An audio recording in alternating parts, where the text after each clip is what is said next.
सरकारें जो है they have to be accountable to someone, to the public which elects them.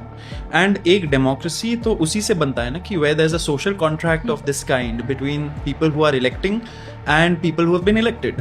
तो अगर वो सोशल कॉन्ट्रैक्ट ही आप डिस्करेज करोगे इस हिसाब से, 2005 में तो यूपीए के सरकार ने आरटीआई एक्ट लाया था and it was a boon for the people of this country because इतना स्ट्रॉन्ग लॉ माना जाता था उस टाइम पे। I think it was one of the top 3 strongest transparency कानून्स इन द वर्ल्ड एंड आज के टाइम पे it has come down to 8th और 9th इन द वर्ल्ड। क्यों? क्योंकि गवर्नमेंट, ये जो बीजेपी गवर्नमेंट है 2014 से, उन्होंने काफ़ी सारे अमेंडमेंट्स लाए आरटीआई एक्ट में। एंड जो कल्चर था, एक जो कल्चर बन ही रहा था 2005 से 2014 तक, एक कल्चर बन रहा था कि the people have to be transparent, the government has to be transparent, babus have to be transparent, वो कल्चर ख़त्म कर दिया।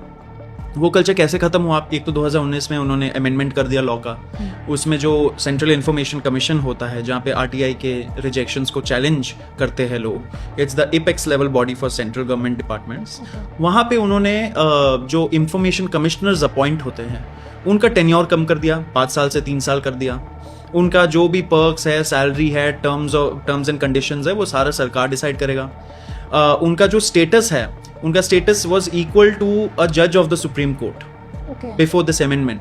लेकिन इसको चेंज करके गवर्नमेंट ऑफ इंडिया के सेक्रेटरी के इक्वल रैंक बनाया।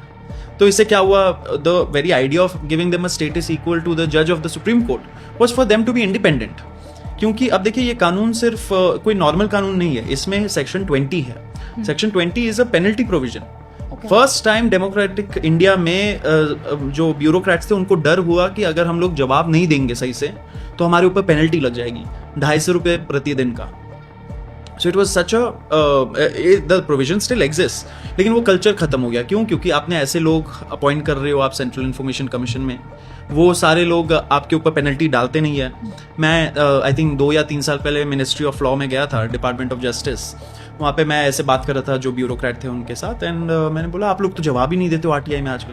बोलता कि सौरभ जी आप बताइए कि पिछले 5 साल में हमारे ऊपर कोई ऑर्डर ही नहीं आया है कि आप ये इन्फॉर्मेशन डिस्क्लोज करिए। तो ऐसा कल्चर बन चुका है।